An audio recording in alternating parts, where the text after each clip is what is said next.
Tercero, la Restauración Conservadora 1930-1943. El 6 de septiembre de 1930, el general José Félix Uriburu asumió como presidente provisional y el 20 de febrero de 1932 transfirió el mando al general Agustín P. Justo, que había sido electo junto con el doctor Julio Arroca en noviembre del año anterior. En el ínterin, el gobierno provisional había realizado una elección de gobernador en la provincia de Buenos Aires el 5 de abril de 1931, en la que triunfó el candidato radical Honorio Pueyrredón y que fue anulada.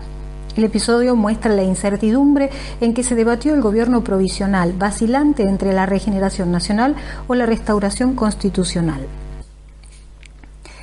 Regeneración nacional o restauración constitucional.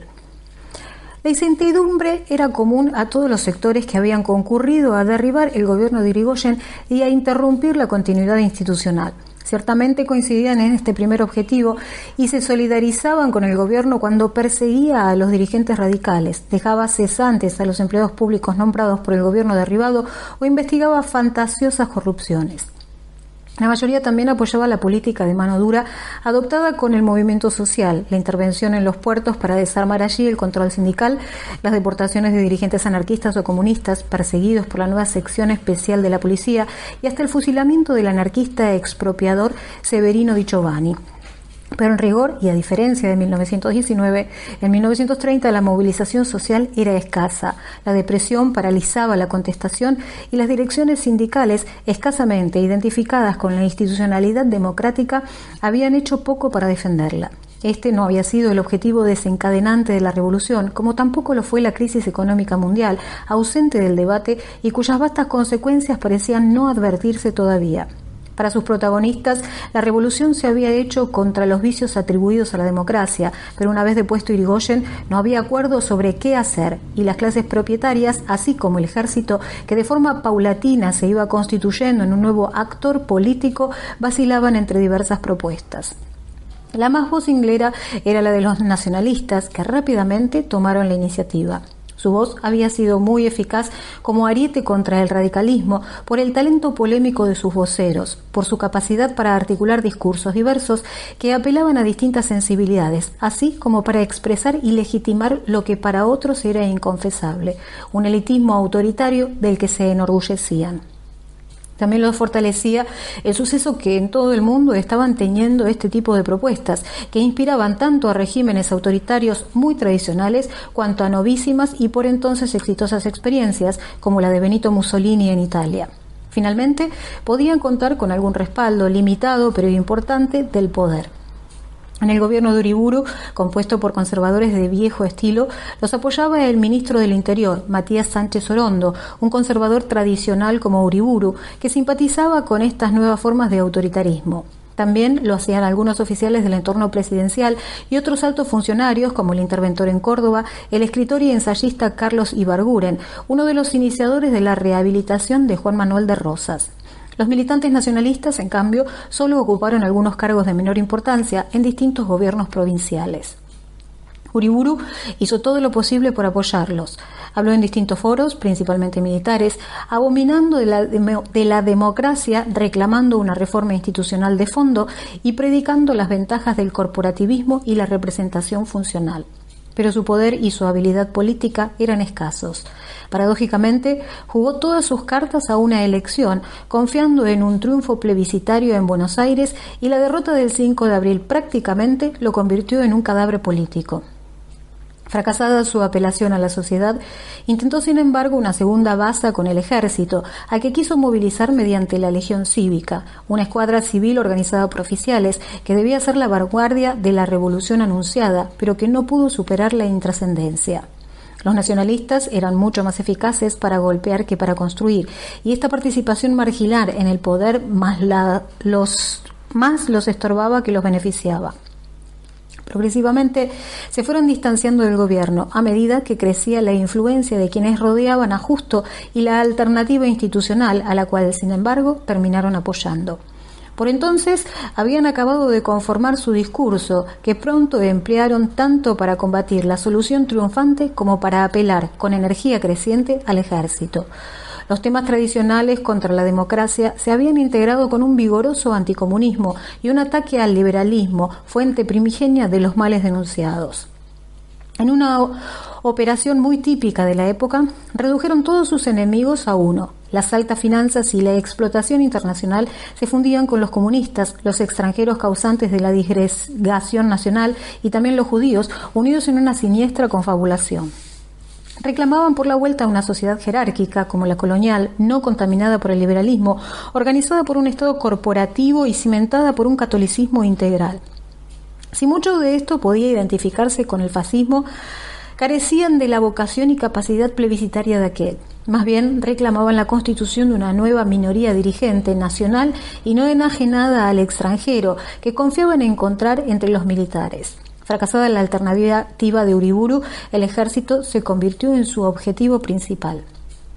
Mientras los nacionalistas proponían un camino reaccionario pero novedoso, el grueso de la clase política optaba por la defensa de las instituciones constitucionales, pero señalando que éstas no habían estado nunca supeditadas a las formas más crudas de la democracia. Por el contrario, existía en el pasado una amplia experiencia acerca de cómo resolver la cuestión electoral y formas no necesariamente groseras de mediatizar la voluntad popular. Esta alternativa, que salvaba los principios del liberalismo, fue reclamada desde la sociedad, fue defendida vigorosamente por los principales órganos de opinión como La Nación o Crítica y fue asumida por los partidos políticos que habían constituido la opción a Irigoyen. Mientras los socialistas y los demoprogresistas pasaron de nuevo a la oposición, los partidos que en 1928 habían apoyado la candidatura de Leopoldo Melo oscilaron entre enfrentar los proyectos autoritarios y corporativistas de Uriburu y utilizar para una eventual elección el apoyo del gobierno, sin duda indispensable para derrotar a los radicales. Las diferencias tácticas los dividieron profundamente. El primer grupo que se constituyó, la Federación Nacional Democrática, definidamente liberal y enérgicamente opuesta a Uriburu, fue fracturado por el Partido Conservador de la provincia de Buenos Aires, menos hostil a la política presidencial. Pero su derrota el 5 de abril, que clausuró a la vez los proyectos de regeneración y la ilusión de vencer a los radicales en elecciones limpias, creó las condiciones para un reagrupamiento de las fuerzas en torno de la ya perfilada candidatura del general Justo. El sector más consistente de la coalición eran dos grupos conservadores que constituyeron el Partido Demócrata Nacional, una coalición heterogénea de partidos provinciales que incluía desde los más tradicionales de Buenos Aires hasta los más liberales de Córdoba o Mendoza. El radicalismo antipersonalista, su competidor en el frente en formación, se había desgranado luego de que muchos retornaran al viejo tronco, dirigido ahora por Alvear. El Partido Socialista Independiente solo podía ofrecer una base sólida en la capital y también un grupo calificado de dirigentes. Este conglomerado se unió tras la figura del general Justo, pero sin superar sus diferencias, al punto de que lo apoyaran con dos candidatos a vicepresidente distintos.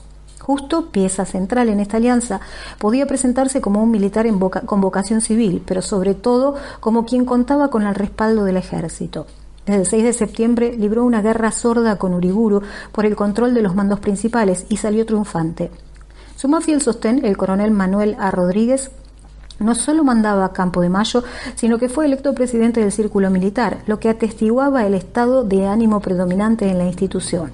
Los oficiales eran reclamados por diferentes grupos de activistas, los radicales embarcados en conspiraciones, los nacionalistas igualmente activos y los adeptos a Justos que unían las banderas del constitucionalismo con las del profesionalismo. Pero en el grueso de ellos predominaba todavía la desconfianza hacia la política y una postura básicamente profesional que inclinó la balanza en favor de Justo. La mayor dificultad estaba en los radicales, que habían resurgido como el ave fénix luego de la victoria de abril de 1931 y del retorno de Marcelo T. de Alvear, quien con la bendición de Irigoyen reunificó el partido. Tampoco entre los radicales estaban claras las opciones, pues muchos apostaban a la carta electoral y otros a derribar al gobierno provisional con un movimiento cívico-militar. Los numerosos oficiales radicales conspiraron y el gobierno utilizó las conspiraciones para desarmar a su más temible opositor político. En julio de 1931 estalló en Corrientes una revolución encabezada por el coronel Pomar, que fue rápidamente sofocada, permitiendo al gobierno detener a deportar a la plana mayor del partido. Pese a ello, la convención proclamó la candidatura presidencial de Alvear, que el gobierno vetó aduciendo de modo especioso a la vez razones constitucionales y de seguridad. Los radicales volvieron entonces a su antigua táctica de la abstención, sin abandonar los intentos de conspiración, y dejaron el campo libre a la candidatura de Justo, que incluso pudo presentarse como un término medio entre la dictadura de Uriburu y el extremismo subversivo de Alvear. En la elección de noviembre de 1931, solo lo enfrentó una coalición del Partido Socialista y el Demócrata Progresista, que proponían a dos prestigiosos dirigentes, Lisandro de la Torre y Nicolás Repetto. Aunque eventualmente podía capitalizar la oposición al gobierno, tenía la debilidad de la escasa organización partidaria fuera de la capital y de Santa Fe, así como el conocido antirradicalismo en sus candidatos. En noviembre de 1931, y en una elección no totalmente escandalosa, la fórmula encabezada por Justo obtuvo un triunfo que tampoco fue aplastante y permitió que la oposición ganara el gobierno de una provincia y una respetable representación parlamentaria. Las formas institucionales estaban salvadas y la revolución parecía haber encontrado un puerto seguro. En el Congreso hubo un oficialismo y una oposición que se desempeñó prolijamente y fue reconocida como tal, quizá porque unos y otros sabían que no competían realmente por el poder. La abstención radical pesaría luego, pero por el momento constituía una ventaja, pese al llamado de atención que pudo significar el multitudinario acompañamiento popular al funeral de Hipólito Yrigoyen, muerto en julio de 1933. Organizar el oficialismo no fue una tarea sencilla. Justo procuró equilibrar la participación de las distintas fuerzas en su gobierno, aunque fue notoria su reticencia hacia los partidos conservadores, que sin embargo constituían su más sólida base. Solo uno de sus ministros, el de Obras Públicas, Alvarado, provenía de esas filas, aunque otros dos, el canciller Carlos Saavedra Lamas y el ministro de Haciendas, Horacio Huello, de alguna manera pertenecían a ese tronco. Los antipersonalistas tuvieron dos ministerios, Leopoldo Melo en Interior y el santafesino Simón de Irondo en Educación y Justicia. En los socialistas independientes, uno, Antonio de Tomaso, uno de los políticos más respetados por Justo y el único de origen plebeyo, fue ministro de Agricultura. Pese a que el Partido Socialista Independiente pronto declinó electoralmente y se disolvió, sus dirigentes, y en particular de Tomaso y Federico Pinedo, cumplieron un papel fundamental en la estructuración de la alianza y en la formación de lo que se llamó la concordancia parlamentaria, así como en el diseño de las principales políticas del gobierno. Los partidos oficialistas ganaron las elecciones utilizando técnicas muy conocidas, sobre las que había una vasta experiencia acumulada, que combinaban el apoyo de la autoridad, en particular los comisarios, con el sistema del caudillismo y explotaban las múltiples conclusiones entre ambos. Mientras los radicales mantuvieron su abstención, la aplicación de estos mecanismos sirvió principalmente para dirimir los conflictos en el seno del oficialismo, pero desde 1935 se usó para bloquear el camino al partido conducido por Alvear. La ciudad de Buenos Aires, más expuesta a la opinión pública, se vio libre de ellos y siempre ganó allí la oposición. En la provincia de Buenos Aires, en cambio, se practicaron las formas más groseras del fraude, que un gobernador, Manuel Afresco, calificó de patriótico, diciendo lo que seguramente muchos pensaban. Quizás sea significativa la estigmatización por la sociedad de estas prácticas, en el fondo muy tradicionales, que revela hasta qué punto la cultura democrática había empezado a arraigar en la sociedad. Intervención y cierre económico. La eficacia del gobierno debía quedar demostrada ante la sociedad en general y en particular ante las clases propietarias por su capacidad para enfrentar la difícil situación económica. La depresión, que se venía manifestando desde 1928, persistió hasta 1932, golpeando duramente a lo que, pese a los cambios de la década anterior, era hasta entonces una economía abierta. Cesó el flujo de capitales que tradicionalmente la había alimentado y muchos incluso retornaron a sus lugares de origen. Los precios internacionales de los productos agrícolas cayeron fuertemente, mucho más aún que en la crisis de 1919-1922, y aunque el volumen de las exportaciones no descendió, los ingresos del sector agrario y de la economía todas se contrajeron mucho. Como el gobierno optó por mantener el servicio de la deuda externa mucho más gravosa por la disminución de los recursos corrientes, debieron reducirse en forma drástica tanto las importaciones como los gastos del Estado, cuyo déficit pasó a convertirse en un problema grave. Por otra parte, el dislocamiento de la economía internacional, ya anunciado en la década anterior, era cada vez mayor. En la crisis, los países centrales utilizaron su poder de compra para defender sus mercados, asegurar el pago de las deudas y proteger las inversiones. Gran Bretaña se refugió en el proteccionismo comercial y constituyó un área de la libra, defendida por el control de cambios primero y por la inconvertibilidad de la moneda después. Idéntico camino tomaron Alemania y Francia, y por último Estados Unidos, que en 1933 declaró la inconvertibilidad del dólar. Era un mundo distinto que requería una política económica nueva e imaginativa. La adoptada inicialmente por Uriburu y por Justo al principio de su gobierno se había limitado a las medidas reactivas clásicas y solo incursionó tímidamente por nuevos caminos. A mediados de 1933, con la designación de Pinedo como ministro de Hacienda, con quien colaboró Raúl Prebisch, se avanzó por un rumbo más novedoso, delineándose dos tendencias que habrían de perdurar largamente: la creciente intervención del Estado y el cierre progresivo de la economía. También otra, menos duradera, pero de mayor trascendencia en lo inmediato: el reforzamiento de la relación con Gran Bretaña. A fines de 1931, poco antes de que justo sucediera a Uriburu, se estableció el impuesto a los réditos, según un antiguo proyecto de Irigoyen sistemáticamente vetado hasta entonces, pero que en el nuevo clima de la crisis y en manos de un gobierno confiable fue aceptado sin discusión por los sectores propietarios. Las finanzas públicas dejaron de depender exclusivamente de los impuestos a las importaciones o de préstamos externos.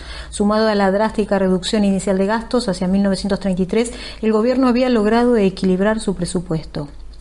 También en 1931 fue el establecimiento del control de cambios, mediante el cual el gobierno centralizaba la compra y venta de divisas.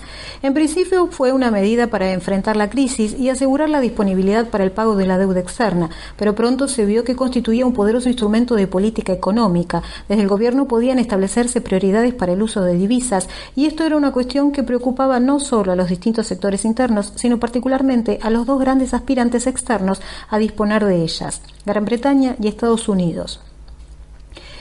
En noviembre de 1933, una sustancial reforma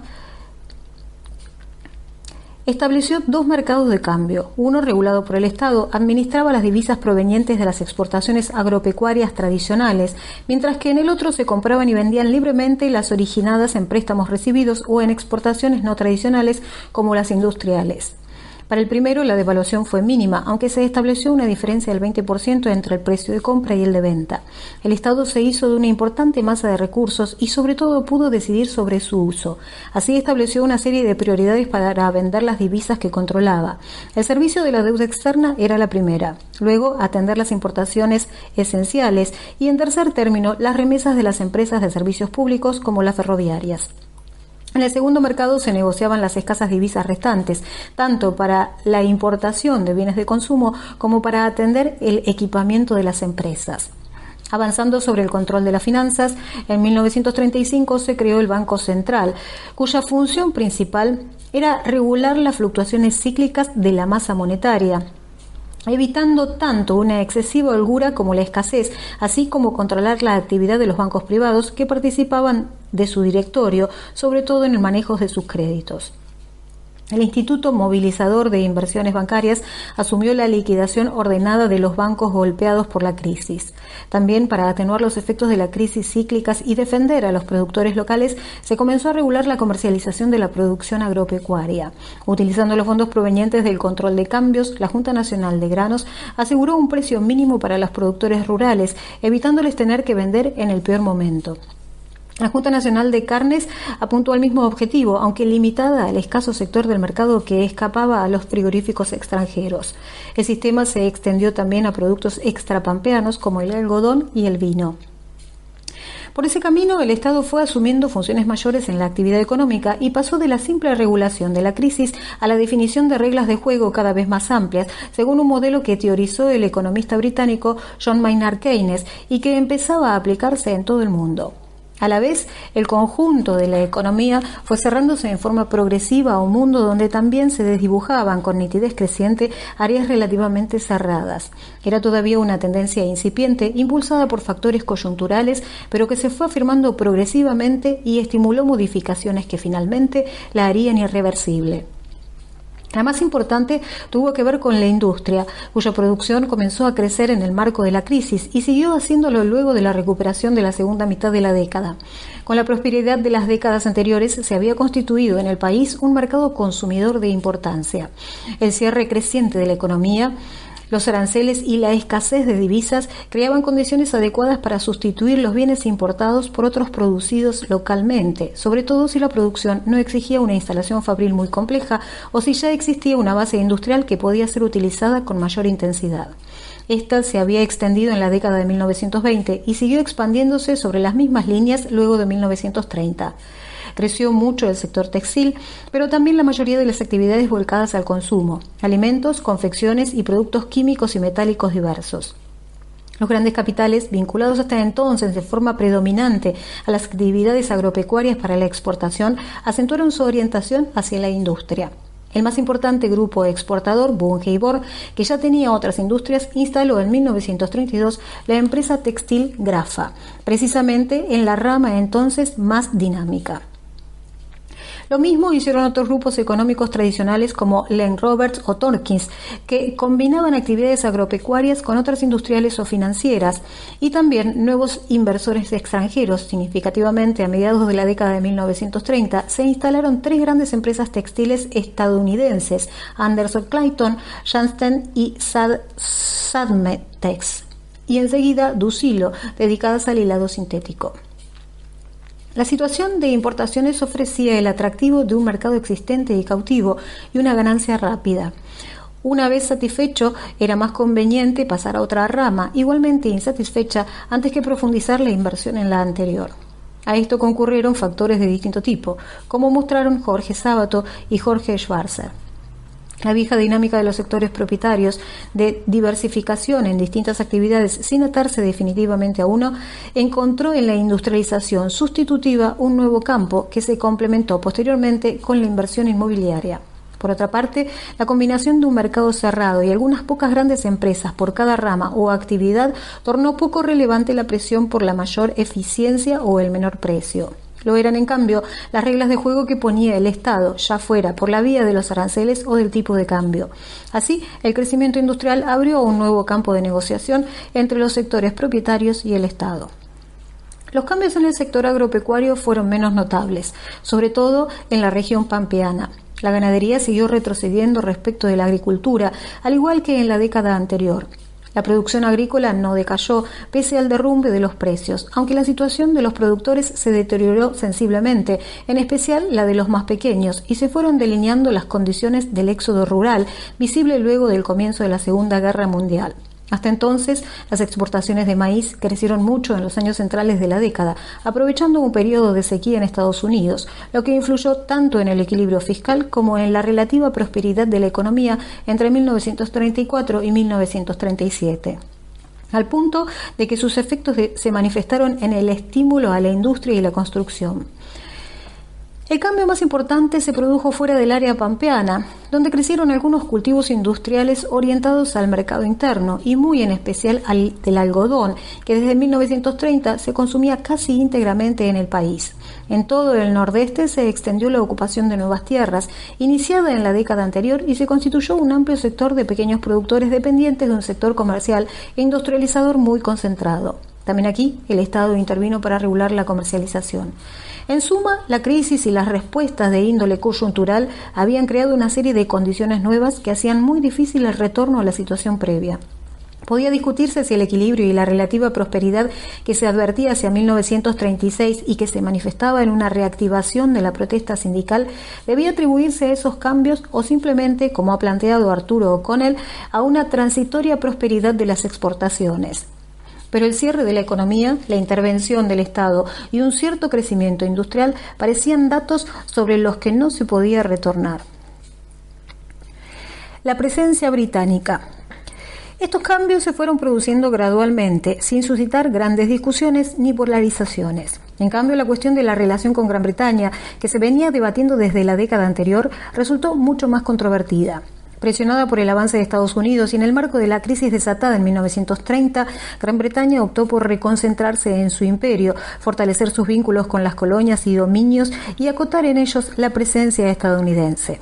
A la vez, en un contexto mundial de restricciones financieras, se propuso defender sus antiguos mercados y salvar sus ingresos provenientes de préstamos o inversiones antiguas. No todos los objetivos eran compatibles, de modo que al establecerse las prioridades había un margen considerable para la negociación. En 1932, la Conferencia Imperial de Ottawa inclinó la balanza hacia los miembros de la Commonwealth, quienes tendrían preferencia en las importaciones británicas.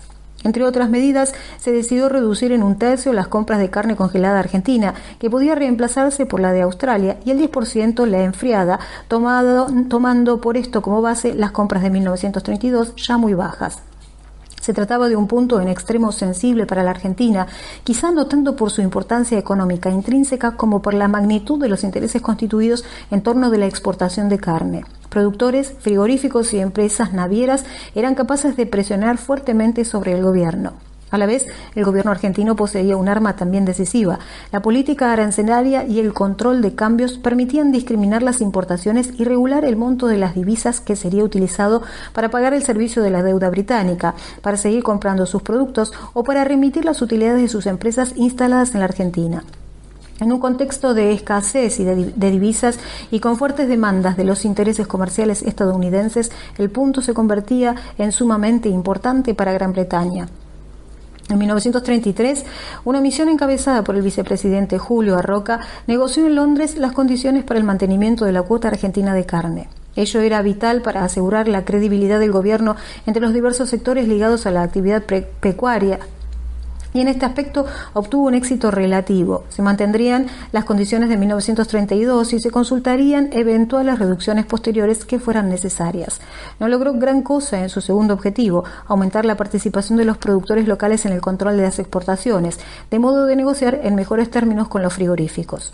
El tratado firmado por Roca y el ministro británico Runciman limitó al 15% del cupo que podría ser manejado por frigoríficos nacionales, entre los cuales se preveía que podría existir uno de tipo cooperativo sin fines de lucro.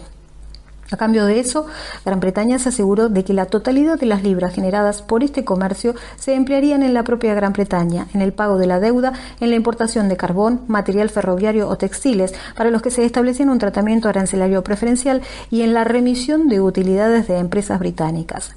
A la vez, se estipulaba un tratamiento benévolo para esas empresas que estaban sometidas a múltiples dificultades. Se trataba sin duda de una gran victoria para los británicos. A cambio del mantenimiento de la participación argentina en el mercado de carnes, un negocio en el que los empresarios británicos eran el socio principal, se aseguraban el cobro de los servicios de sus antiguas inversiones y el control de partes significativas de un mercado interno amenazado.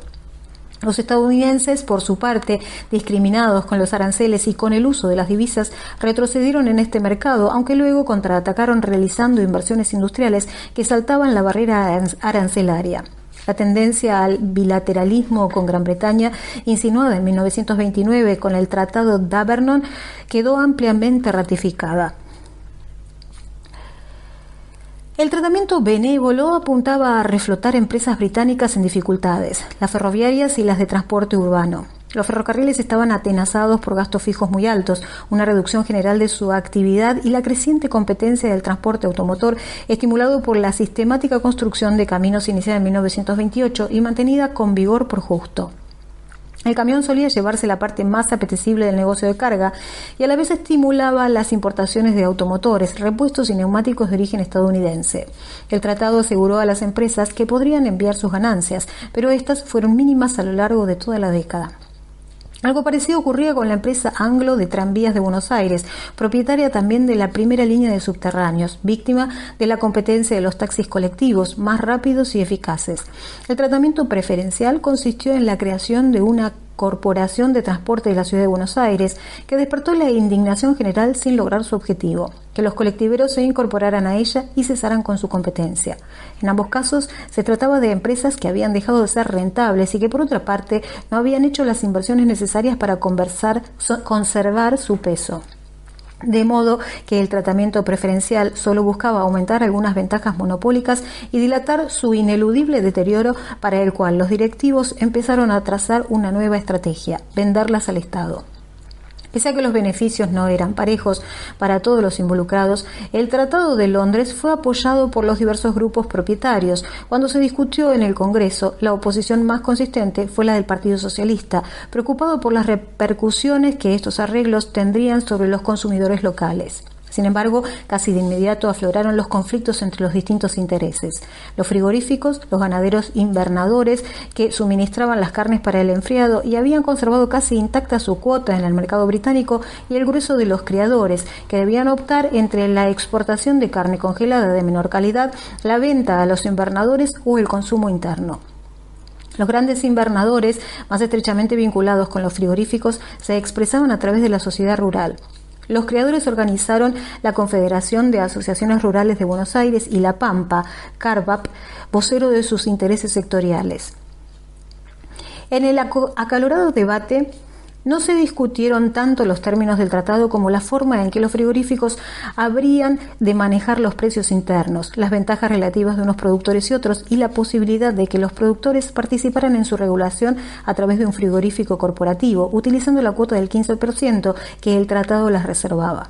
En 1933 se sancionó la ley que establecía una Junta Nacional de Carnes destinada a intervenir de manera limitada en la regulación del mercado, y se disputó intensamente por la composición de su directorio. 2 años después se produjo el episodio más espectacular del debate. En 1935, el senador por Santa Fe, Lisandro de la Torre, que ya había manifestado reservas ante el Tratado de Londres, solicitó una investigación sobre el comercio de las carnes en el país y las actividades de los frigoríficos. Los senadores oficialistas reconocieron la existencia de abusos importantes por parte de los frigoríficos, de precios excesivamente bajos pagados a los productores, prácticas monopólicas, evasión de impuestos y reluctancia ante la investigación. De la Torre fue más allá y unió el ataque a los frigoríficos con una embestida muy fuerte contra el gobierno.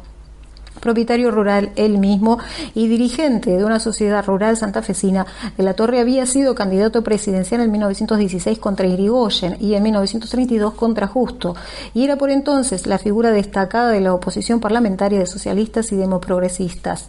Denunció que los frigoríficos, protegidos por las autoridades, no pagaban impuestos, ocultaban sus ganancias y daban trato preferencial a algunos ganaderos influyentes, como el propio ministro de Agricultura, Luis Duo, que había sido presidente de la sociedad rural.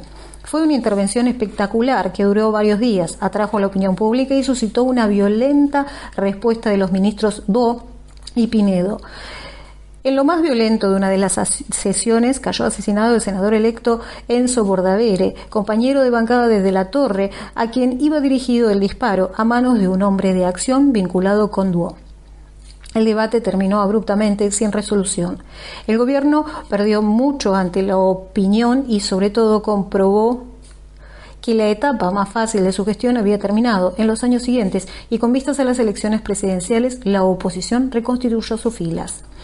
Aunque se apoyaba en los reclamos de un sector de ganaderos, de la Torre había sabido dar una amplitud política mayor a su reclamo, esgrimiendo un argumento capaz de polarizar contra el imperialismo y la oligarquía, una opinión sensibilizada por el avance, en cierto modo grosero, de los intereses británicos. La argumentación se reconocía con la tradición socialista y de izquierda en Manuel Ugarte y en Alfredo Palacios, pero también en la de otros intelectuales provenientes de las clases tradicionales y movilizados por la crisis. En 1934, los hermanos Rodolfo y Julio Irazuta, ganaderos entrerrianos y veteranos del nacionalismo antirradical, publicaron un libro de impacto, La Argentina y el imperialismo británico, en el que historiaban una relación que juzgaban perjudicial desde sus comienzos, allá por 1810. Responsabilizaban tanto a los británicos como a la clase dirigente local, encandilada por el liberalismo y ciega a los verdaderos intereses nacionales. A ella contraponían la figura de Rosas, expresión de los intereses auténticamente nacionales y a la vez de una forma de gobierno dictatorial no contaminada por el liberalismo corruptor. La reivindicación de la figura de Rosas ya había empezado en la década anterior y se desarrolló intensamente en los años 30, tanto en medios historiográficos como políticos. Servía para identificar a quienes eran motivados por el rechazo de la influencia británica y también a los que veían al liberalismo como el principal enemigo. Allí confluyeron naturalmente el nacionalismo filofascista y sobre todo las nuevas corrientes del catolicismo, para quienes Rosas representaba no el antiimperialismo, sino la tradición hispana de una sociedad autoritaria, jerárquica y católica, que contraponían a la contemporánea, corrompida por el liberalismo, el protestantismo, el judaísmo y el marxismo. El acercamiento de las clases dirigentes y la Iglesia Católica, manifiesto en las grandes jornadas del Congreso Eucarístico de 1934, creó el espacio para la expansión de estas ideas que empezaban a revertir el tradicional liberalismo de la sociedad argentina. Un frente popular frustrado. Pese a sus éxitos en lo económico, el régimen presidido por Justo fue visto con intensidad creciente como ilegítimo, fraudulento, corrupto y ajeno a los intereses nacionales. Si hasta 1935 el gobierno había avanzado sin grandes contratiempos, desde esa fecha se hicieron evidentes los signos de una creciente movilización social y política. En julio, el prestigioso general Ramón Molina había elogiado en forma pública la presidencia de Alvear y poco después hizo un reclamo por la vigencia de la soberanía popular y de elecciones libres, que recibió el entusiasta apoyo de la Federación Universitaria.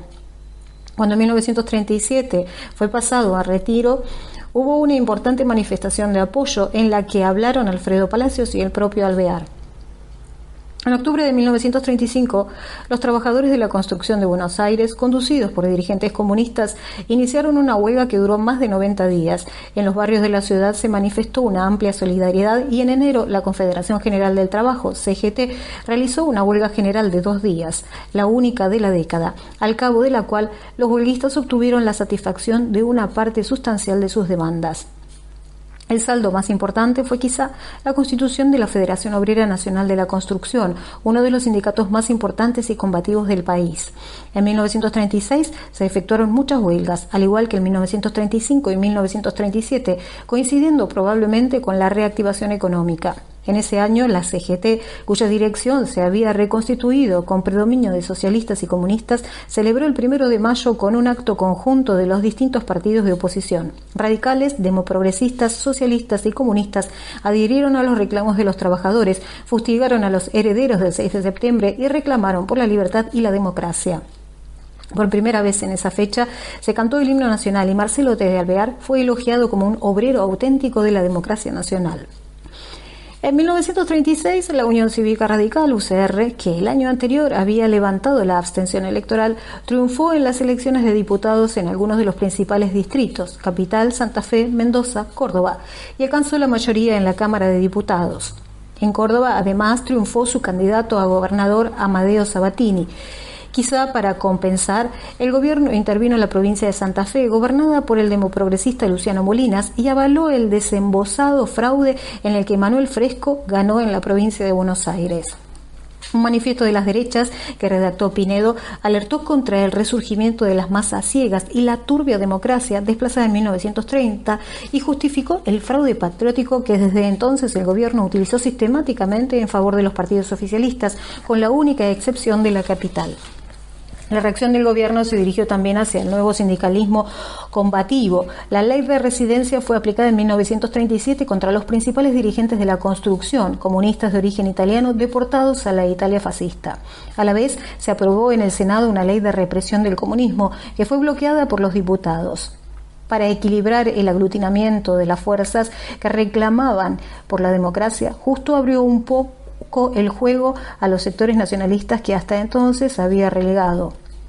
Así el gobernador Fresco pudo hacer fe pública de militancia fascista y los oficiales nacionalistas, entusiasmados con los nuevos éxitos del Tercer Reich, pudieron hacer campaña con libertad entre los cuadros del ejército. Se decía que el coronel Juan Bautista Molina, acólito de Uriburu en la creación de la Legión Cívica, conspiraba contra Justo, quien sin embargo lo promovió a general. Las derechas habían convocado a un frente nacional contra el Frente Popular que se esbozaba. Las denominaciones no eran caprichosas, pues los nuevos alineamientos y polarizaciones que se estaban dando en el mundo influían en los conflictos locales, alteraban fuerzas adormecidas, suministraban consignas y banderas, definían a los indecisos y ayudaban a delinear potenciales alianzas. En el campo de los opositores al gobierno fue muy importante el cambio de posición del Partido Comunista, que en marzo de 1935, adoptando rápidamente las nuevas orientaciones del Comintern, había abrazado la consigna de lucha de clases contra clase. los comunistas habían combatido por igual a los nazis y fascistas y a los partidos socialdemócratas, a quienes estigmatizaban como los más peligrosos enemigos del proletariado. Pero desde 1935 se lanzaron a impulsar la unidad de los sectores democráticos para enfrentar el nazifascismo, sacrificando las consignas y prácticas que pudieran irritar o atemorizar a los grupos progresistas y democráticos de la burguesía. Con tal programa, en Francia y en España integraron, junto con socialistas y partidos radicales del centro, sendos frentes populares que ganaron las elecciones de 1936. Aunque la situación local no era exactamente igual, el gobierno de la Concordancia fue identificado con el enemigo universal y el reclamo de un frente popular y democrático sirvió para cerrar filas entre sus opositores.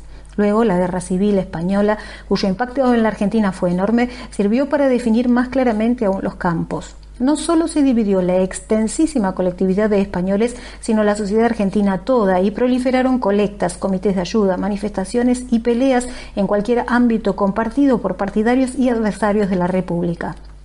En las derechas, la guerra civil integró a conservadores autoritarios, nacionalistas, filofascistas y católicos, integristas en una común reacción contra el liberalismo democrático. En el campo contrario, terminó de soldar el bloque de solidaridades que iba desde el radicalismo hasta el comunismo, pasando por socialistas, demoprogresistas, los estudiantes de la Federación Universitaria, los dirigentes sindicales agrupados en la CGT y un vasto sector de opinión independiente y progresista que también incluía figuras del liberalismo conservador. Salvo estos, probablemente eran los mismos que en 1931 habían apoyado la alianza civil de la Torre y Repetto. Pero lo cierto es que la España republicana y la convicción de que las democracias se aprestaban a dar una batalla final contra el fascismo creaba un polo de solidaridad e identificación mucho más atractivo y movilizador. Una parte importante de ese arco se asentaba en el mundo intelectual, cuya politización se acentuó en la segunda mitad de la década. La reforma universitaria, con su ideología genéricamente antiimperialista, democrática y popular, empezaba a penetrar en la política. Algunos de sus principales dirigentes se incorporaron a los partidos: José Peco al radical, Alejandro Korn y Julio B. González al socialista, Rodolfo Araoz Alfaro al comunista, y otros tuvieron militancia independiente como Deodoro Roca y Saúl Taborda. Similar combinación de lo académico y lo político desde una perspectiva progresista se encuentra en el Colegio Libre de Estudios Superiores, una suerte de universidad popular fundado en 1930, orientado tanto a los temas de alta cultura como a la discusión de las cuestiones políticas, económicas y sociales. La misma combinación se encuentra en la revista Claridad, dedicada al ensayo, la crítica y los temas políticos, que fueron ocupando un espacio creciente. Claridad, que además editaba diversas colecciones populares de literatura y ensayo, reunió a muchos de los intelectuales y escritores que habían militado en el grupo Boedo y que habían definido una opción por el arte comprometido. Entre ellos, Leónidas Berlatta creó en 1931 el Teatro del Pueblo, donde por 20 centavos podía verse a Ibsen, Andreyev o Arlt. Ese mismo año, los herederos de Florida, partidarios de la renovación estética y de la creación pura, se nuclearon en la revista Sur, fundada por Victoria Ocampo. Es significativo que ambos grupos se alinearan, aunque con distinto entusiasmo, en el bando de los defensores de la democracia. La instalación de algunas editoriales creadas por emigrados españoles, Losada, MC y Sudamericana entre ellas, multiplicó la actividad del mundo intelectual y artístico y dio trabajo a escritores, traductores y críticos. Esta actividad se prolongaba naturalmente fuera de los ámbitos intelectuales, en infinidad de publicaciones populares y conferencias, por obra de un amplio grupo de militantes de la cultura que a menudo también lo eran de la política, sobre todo a medida que el clima de polarización se iba extendiendo. Había en todo este movimiento una tendencia fuerte al análisis de los problemas de la sociedad, la crítica y la propuesta de soluciones alternativas para cuestiones específicas: la educación, la salud, la cuestión agraria, la condición de la mujer. Aunque en muchos aparece la referencia a la Unión Soviética, se trata más bien de un modelo de sociedad organizada racionalmente antes que de una incitación a la toma violenta del poder. Lo que predomina es el espíritu reformista y la convocatoria a todos quienes coinciden en la aspiración al progreso, la libertad, la democracia y una sociedad más justa. Muchas de esas preocupaciones están presentes en la CGT, máxima representación de los obreros organizados. Había nacido en 1930, uniendo a los grupos sindicalistas y socialistas hasta entonces separados. Sus primeros años fueron azarosos. La dura represión gubernamental, aunque dirigida a anarquistas y comunistas, disuadía de cualquier acción demasiado militante, que por otra parte estaba lejos de las intenciones de los dirigentes predominantemente sindicalistas. La fuerte desocupación provocada por la crisis restaba capacidad de movilización, pese a que no faltaban motivos. Los salarios cayeron mucho y solo en 1942 se recuperó el nivel de 1929. Desde 1933, la recuperación económica y la reorientación industrial empezaron a hacerse notar. La desocupación fue en forma gradual absorbida y empezó lentamente el movimiento de migrantes de las zonas rurales hacia los grandes centros urbanos, atraídos por el nuevo empleo industrial. En Buenos Aires, hasta mediados de la década, este crecimiento se radicó en los barrios periféricos de la ciudad para ir luego engrosando progresivamente el cinturón suburbano. Entre las organizaciones gremiales seguían dominando los grandes sindicatos del transporte y los servicios. La poderosa Unión Ferroviaria, en primer lugar, verdadero ejemplo de organización, la Fraternidad de los Maquinistas de Trenes, la Unión Tranviaria, los municipales, los empleados de comercio. Pero poco a poco fueron creciendo los grupos de trabajadores de las nuevas industrias manufactureras o de la construcción. Allí los dirigentes comunistas tuvieron éxito en organizar sindicatos que agruparan los antiguos oficios por ramas de industria, metalúrgicos, textiles, madereros, alimentarios, entre los cuales dominaban los trabajadores de la carne y sobre todo obreros de la construcción. Con más de 50.000 afiliados, la Federación Obrera Nacional de la Construcción era hacia 1940 el segundo sindicato detrás de la Unión Ferroviaria, que rondaba los 100.000. Adormecida en los años inmediatamente posteriores a la crisis, la actividad sindical resurgió hacia 1934 y creció mucho en los años siguientes hasta 1937, acompañando el ciclo económico. Los dirigentes sindicales de entonces, comandados por los ferroviarios, mantuvieron la tendencia gestada en la década anterior de deslindar sus reclamos gremiales de los planteos políticos más generales, y esto valió incluso para muchos que pertenecían al Partido Socialista. Gradualmente obtuvieron algunas mejoras, pero concedidas en forma parcial y aplicadas a regañadientes. Los ferroviarios pudieron salvar sus empleos a pesar de la crisis, pero a costa de una reducción salarial. Los empleados de comercio lograron una ley que establecía la licencia por enfermedad y la indemnización por despido, pero fue vetada por el presidente Justo en 1932, aunque luego fue sancionada. La jornada de trabajo se redujo progresivamente, en especial por la generalización paulatina del sábado inglés, y en algunas actividades se instrumentaron sistemas de jubilación, pero en ningún caso existieron las vacaciones pagas. El Estado no ignoró ni los reclamos ni la importancia de este actor social. El presidente Roberto M. Ortiz, que había sucedido a Justo en 1938, no solo mantuvo buenos contactos con los ferroviarios, sino que procuró formarse entre ellos una base de apoyo, interviniendo activamente en sus conflictos internos. El gobernador Fresco fue más allá. Siguiendo las prácticas del Estado fascista italiano, declaró que su objetivo era armonizar el capital y el trabajo. Al tiempo que reprimía con dureza a los comunistas, legalizaba los sindicatos y utilizaba el poder arbitral del Estado para proteger a los trabajadores. Más discretamente, el Departamento Nacional del Trabajo, que realizó una notable tarea de recopilación de información, fue extendiendo de manera gradual la práctica del convenio colectivo y del arbitraje estatal. Sus frutos se aprecian en la cantidad de huelgas resueltas por algún tipo de transacción.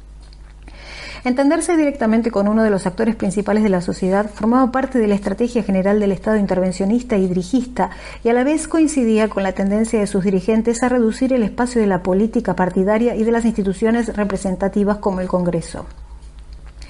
Reconocer la importancia del Estado y hacer de él su interlocutor principal constituía también una tendencia muy fuerte entre los dirigentes sindicales. Esta tendencia, denominada sindicalista, fue criticada por quienes desde los partidos políticos opositores empezaron a dar prioridad a los reclamos democráticos y el enfrentamiento político con el gobierno y presionaron para alinear en él a las organizaciones sindicales. Un conflicto interno de la Unión Ferroviaria condujo a fines de 1935, en el marco de una agitación sindical creciente, a una renovación radical de la conducción de la CGT y a un peso mayor de los dirigentes gremiales firmemente alineados con el Partido Socialista. A la vez, permitió el ingreso progresivo a la conducción de los comunistas, cuya fuerza sindical era creciente. Unos y otros impulsaron el acto del 1 de mayo de 1936 con la participación de los partidos políticos que debían integrar el Frente Popular. Esa coincidencia no se repitió y en 1939 incluso se separaron socialistas y comunistas, divididos cuando Stalin pactó con Hitler. Por entonces, la agitación sindical estaba mermando y las dificultades del Frente Popular eran crecientes. La pieza clave del frente era la UCR. El levantamiento de la abstención electoral en 1935 había sido impulsado por los sectores más conciliadores del partido que rodeaban a Marcelo T. de Alvear. Con fuerte peso en la Cámara de Diputados y en el Consejo Deliberante, el radicalismo contribuyó a mejorar la imagen de las instituciones, cuya legitimidad se hallaba fuertemente cuestionada, así como a convalidar algunas de las decisiones más controvertidas, como la renovación de las concesiones eléctricas de la capital, una medida que, según aprobó una investigación posterior, aportó al partido una generosa gratificación. Pero la vuelta a la lucha política también aumentó las posibilidades de manifestación de los grupos más avanzados del radicalismo, nutridos de jóvenes veteranos de la militancia universitaria y que reivindicaban una tradición irigoyenista. Sabatini, en Córdoba, sostuvo un programa muy innovador en lo social y en la capital los opositores a Alvear constituyeron una tendencia fuerte que criticó el electoralismo conciliador de los dirigentes, mientras que el grupo Fuerza de Orientación Radical de la Joven Argentina, Forja, constituido en 1935, comenzó a definir una línea más preocupada por los problemas nacionales. El propio Alvear oscilaba entre ambas corrientes, jefe natural de los conciliadores, sus propuestas de 1937, cuando compitió en la elección presidencial, recogían mucho del discurso progresista y de izquierda afín con el esbozado Frente Popular. En esa ocasión solo lo acompañó formalmente el Partido Comunista, pues el socialista se hallaba en franca competencia con el radical. Hasta 1936 los socialistas habían tenido una fuerte representación parlamentaria que se redujo drásticamente con el retorno electoral de los radicales. Al mismo tiempo mejoró su situación en el campo gremial con la nueva dirección de la CGT, pero en 1937 sufrió la escisión de un grupo de militantes disconformes con la anquilosada élite dirigente.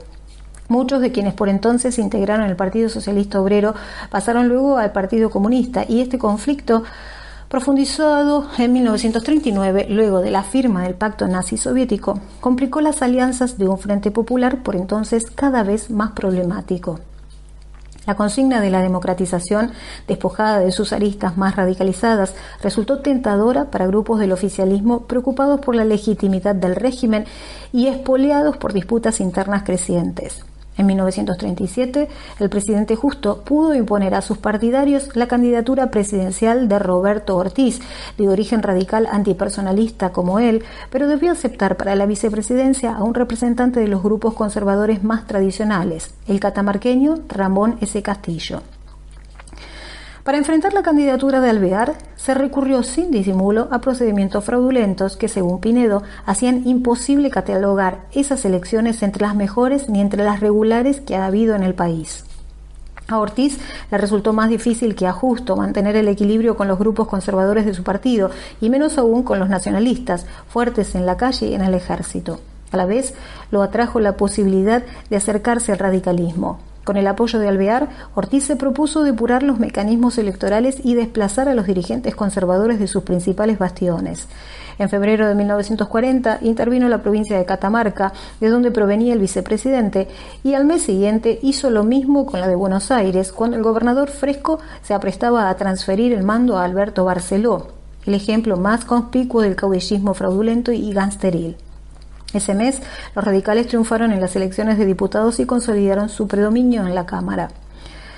Pero cuando todo parecía conducir al triunfo de esta versión del programa de la democratización oficialista y de derecha, aunque también apoyado al comienzo por el Partido Comunista, la enfermedad del presidente Ortiz lo obligó en julio de 1940 a delegar el mando en el vicepresidente Castillo. Aunque trató de resistirse a su sino, finalmente debió renunciar en forma definitiva, luego de presenciar cómo Castillo deshacía todo lo construido en pro de la democratización. A fines de 1940, en las elecciones provinciales volvieron a usarse los peores métodos fraudulentos. En octubre de 1941, y probablemente por presión de los militares, Castillo disolvió el Consejo Deliberante de la Ciudad de Buenos Aires, sin despertar con esta medida mayores resistencias. Así, el intento de democratización, iniciado en 1936, se desmoronaba a fines de 1940. Este fracaso, sin duda, tenía que ver con el cambio de la coyuntura internacional que lo había alimentado. Los frentes populares habían sido derrotados en España y en Francia. El nazismo acumulaba triunfos militares contundentes en el inicio de la guerra, la Unión Soviética desertaba del campo antinazi y la guerra generaba alineamientos diferentes. Sin embargo, la corriente que desde 1936 había hecho de la democracia un punto de convergencia contra los herederos de septiembre, se había afirmado también en un proceso más específico de la sociedad. La democracia, concedida en 1912, había arraigado lenta y progresivamente en la sociedad. Una red de asociaciones de distinto tipo destinadas a canalizar hacia las autoridades los reclamos de sus diferentes sectores, contribuyó a la vez a la formación de los ciudadanos, al desarrollo de los hábitos y de las prácticas de participación, al ejercicio de los derechos. La tarea docente realizada por el amplio movimiento intelectual y político de corte progresista y de izquierda contribuyó a moldear a los ciudadanos educados, característicos de esta década. Ciertamente fue un proceso desigual, mucho más visible en las grandes ciudades que en las zonas rurales, pero no por eso menos real y capaz de afirmarse pese a las restricciones que desde el Estado se pusieron a la vida política partidaria y a su desnaturalización por las prácticas fraudulentas. Quizá los partidos no supieron canalizar y dar forma a esa movilización democrática, encontrar el punto de acuerdo entre ellos y adoptar una posición verdaderamente opositora. Quienes debían enfrentar categóricamente al gobierno fraudulento optaron por las transacciones y contribuyeron a un progresivo descreimiento ciudadano. Las banderas de la regeneración democrática habían pasado a miembros del mismo régimen. Pero en verdad desde el Estado se contribuyó en mucho a esa descalificación de los partidos políticos y del mismo sistema representativo. Mientras la política quedaba asociada con el fraude, el Estado encaraba la negociación de las cuestiones de gobierno directamente con los distintos actores de la sociedad, los sindicatos, los empresarios, las Fuerzas Armadas, la Iglesia y hasta las asociaciones civiles, ignorando al Congreso y a los partidos políticos. La guerra y el Frente Nacional. La guerra mundial que se desencadenó en septiembre de 1939 cambió gradualmente el panorama político, reacomodó a los distintos grupos internos, sobre todo acercó posiciones entre los radicales y algunos sectores conservadores y planteó nuevas opciones. Pero las diferentes alternativas no se superpusieron ni recortaron en forma definida a los actores políticos, de modo que en los años iniciales de la guerra los alineamientos fueron confusos y contradictorios. El primer impacto lo produjo sobre las relaciones comerciales y económicas con Gran Bretaña y Estados Unidos. El progresivo cierre de los mercados europeos, provocado por los triunfos alemanes, redujo drásticamente las exportaciones agrícolas, pero en cambio aumentaron mucho las ventas de carne a Gran Bretaña, tanto enfriada como congelada. Como a la vez disminuyeron las importaciones de origen británico, la Argentina empezó a tener con el Reino Unido un importante saldo a su favor. En 1939, un acuerdo entre el Banco Central y el Banco de Inglaterra estableció que las libras permanecerían bloqueadas en Londres durante la contienda y que, concluida esta, se aplicarían a saldar las deudas por compras de productos británicos o a repatriar títulos de la deuda. Por otra parte, aprovechando las dificultades en todo el comercio internacional y una suerte de vacío de poder regional, se empezaron a exportar a países limítrofes productos industriales. Las ventas de textiles, confecciones, alimentos y bebidas, calzados y productos químicos acentuaron el crecimiento industrial iniciado con la sustitución de importaciones y el país empezó a tener saldos comerciales favorables, incluso con Estados Unidos. La novedosa situación confirmaba las expectativas de muchos. Los cambios creados por la crisis de 1930 se profundizaban y la vuelta a la normalidad, es decir, a la situación existente antes de la crisis, se hacía cada vez más remota. Entre los sectores empresarios comenzaron a discutirse distintas alternativas, sin que se definieran claramente ni intereses ni alineamientos fijos. Las exportaciones tradicionales parecían tener pocas perspectivas en el largo plazo, pasada la coyuntura de guerra que beneficiaba a los ganaderos, pero en cambio las exportaciones industriales y en general la expansión de este sector tuvieron perspectivas promisorias. En cualquier caso, esas alternativas implicaban aumentar la intervención del Estado en la regulación económica y también un cierre mayor de la economía local. En noviembre de 1940, Pinedo, designado ministro de Hacienda por Castillo, formuló una evaluación lúcida de este nuevo escenario y una propuesta audaz y desprejuiciada.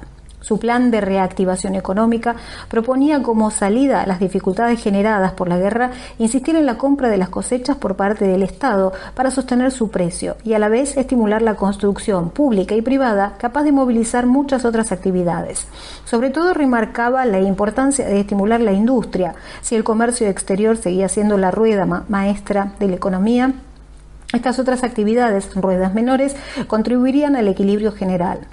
Pinedo advertía el problema de una economía excesivamente cerrada en sí misma y proponía estimular las industrias naturales que elaboraran materias primas locales y pudieran exportar a los países vecinos y a Estados Unidos. Por esa vía, a largo plazo, la Argentina habría de solucionar un déficit comercial con el país del norte, que sin duda se haría más gravoso a medida que fuera creciendo el sector industrial y aumentara la demanda de máquinas, repuestos o combustibles. Se trataba de una operación compleja que modificaba los términos de la relación triangular, proponiendo una vinculación estrecha con Estados Unidos e incluso apuntaba a una inserción sustancialmente distinta de la Argentina en la economía mundial. Requería de una firme orientación por parte del Estado y de un desarrollo mayor de sus instrumentos de intervención. El Estado debía movilizar el crédito privado, orientándolo hacia inversiones de largo plazo, entre ellas las industriales. Las exportaciones de productos manufacturados se beneficiarían con sistemas de reintegros, leyes contra el dumping y una intensa promoción del intercambio. El proyecto fue aprobado por el Senado con mayoría oficialista, pero la Cámara de Diputados no lo trató. Como señaló J.J. Leaj, su fracaso fue político antes que económico. Los radicales, que eran la mayoría y no tenían objeciones de fondo a la propuesta, incluso retomaron luego partes de esta, habían decidido bloquear cualquier proyecto oficial como una forma de repudio a la nueva orientación fraudulenta del gobierno de Castillo. Pinedo intentó solucionar el problema entrevistándose con Alvear, pero no logró convencer al jefe radical e incluso debió renunciar por ello al ministerio. El bloque democrático, que reclamaba un compromiso diplomático más estrecho con Estados Unidos, no advirtió las ventajas de este plan, que suponía la clausura del férreo bilateralismo con Gran Bretaña. Tal situación revela lo confusos que por entonces eran los alineamientos. La otra dimensión del triángulo, la diplomática, marchaba por carriles diferentes. Desde 1932, con Roosevelt, Estados Unidos había modificado sustancialmente su política exterior, al menos en sus formas. La clásica del garrote fue reemplazada por la de la buena vecindad. Estados Unidos aspiraba a estrechar las relaciones bilaterales y, en el marco del panamericanismo, a alinear detrás de sí al hemisferio. Esto era particularmente difícil con la Argentina. El comercio bilateral, vieja aspiración de los productores rurales argentinos, estaba obstaculizado por la oposición del llamado Farm Bloc, es decir, los intereses agrarios competidores de la Argentina. La subordinación era también difícil de aceptar para un país que todavía aspiraba a una posición independiente y hasta hegemónica en el Cono Sur y que tradicionalmente se había opuesto a la dirección estadounidense, contraponiendo a la fórmula América para los americanos del presidente Monroe la de América para la humanidad, es decir, vinculada de manera estrecha con Europa. Los gobernantes de la década del 30 persistieron en ese rumbo tradicional y en las sucesivas conferencias panamericanas hicieron todo lo posible para poner obstáculos al alineamiento. En 1936, en la celebrada en Buenos Aires, a la que concurrió Roosevelt, transportado por un crucero de guerra, una enmienda de último momento impuesta por el canciller Saavedra Lamas relativizó una declaración sobre consulta entre gobiernos en caso de agresión extracontinental, en la que los estadounidenses habían puesto mucho empeño. En 1938, el canciller José María Cantilo desairó a sus colegas abandonando sorpresivamente la reunión de Lima antes de la firma de la declaración final. La neutralidad en caso de guerra europea también era una tradición argentina. Su adopción en 1939, una medida lógica, pues permitía seguir comerciando con los tradicionales clientes, no fue objetada por Estados Unidos, que propuso precisamente esa política común en la reunión de cancilleres de Panamá en 1939. Por entonces, el gobierno de Ortiz procuraba acercarse a Estados Unidos en el contexto de su política democratizadora, y lo mismo hizo el primer canciller de Castillo, Julio Arroca, que acompañó la gestión de Pinedo.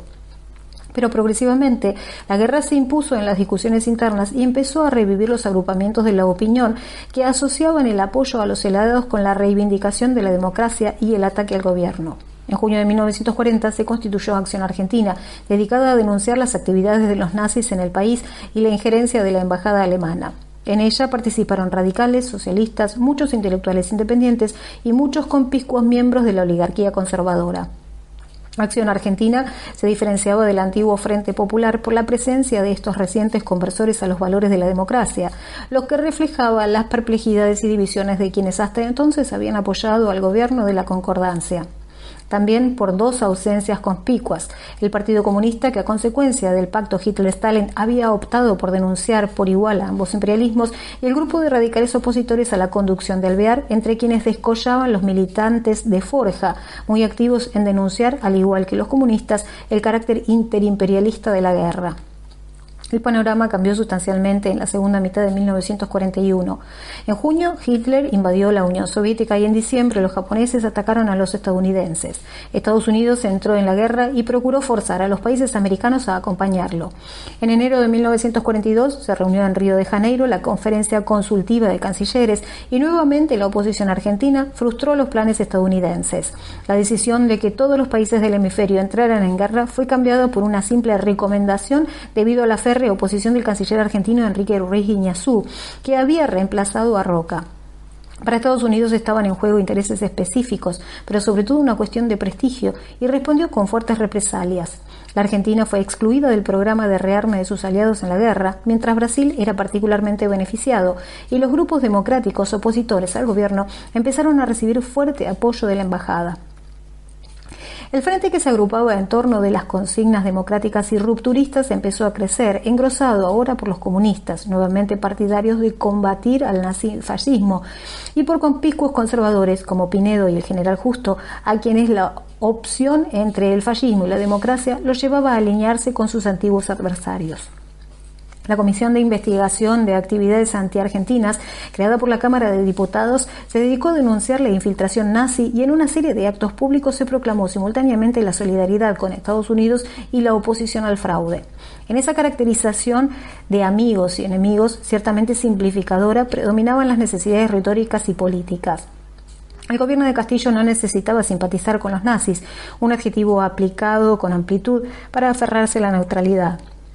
Bastaba con mantener la continuidad de una tradición política del Estado, otrora sostenida por Irigoyen, y sumarles alguna lealtad a los tradicionales socios británicos que veían con la alarma cómo, con motivos de la guerra, Estados Unidos avanzaba sobre sus últimos baluartes.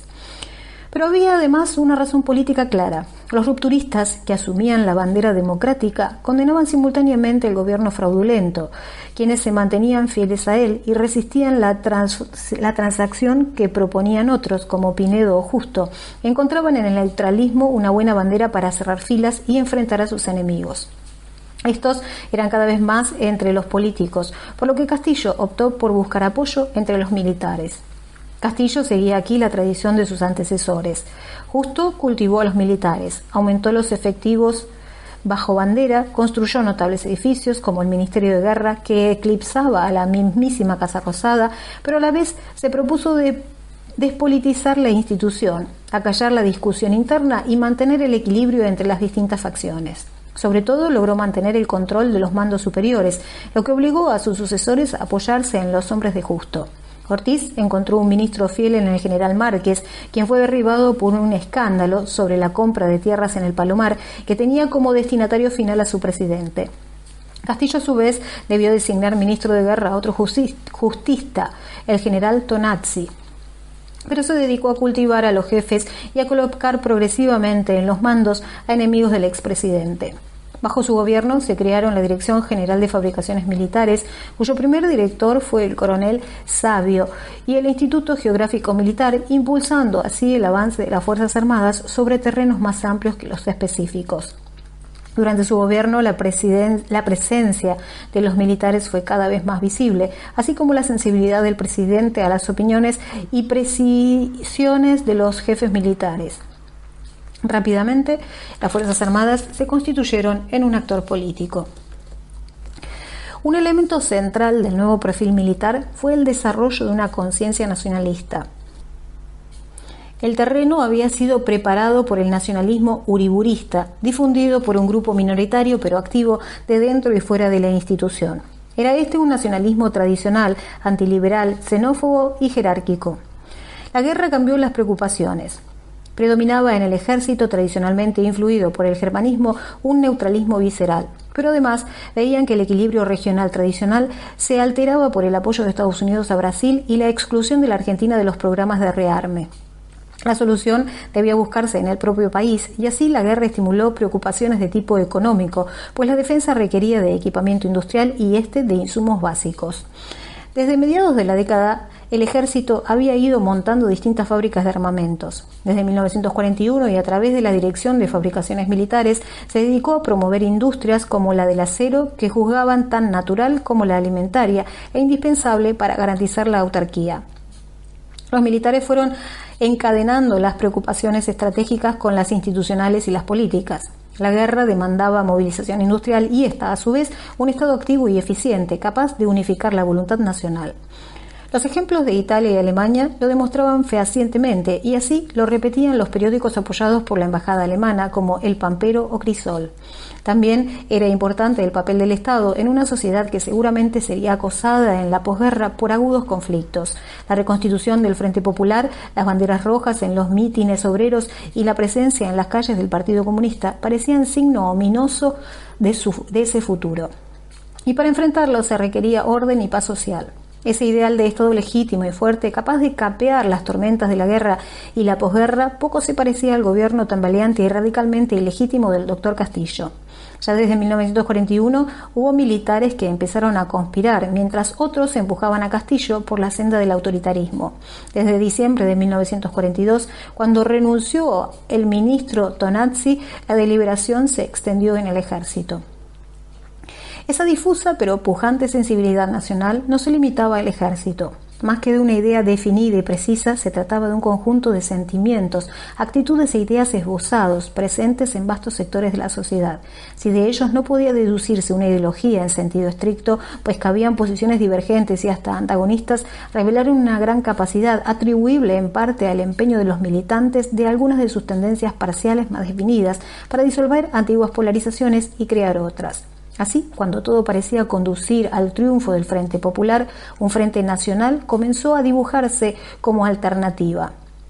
Las raíces de ese sentimiento nacional eran antiguas, pero en tiempos más recientes las habían abonado las corrientes europeas antiliberales, de Maurras a Mussolini, y con ellas había empalmado una Iglesia católica fortalecida en el integrismo.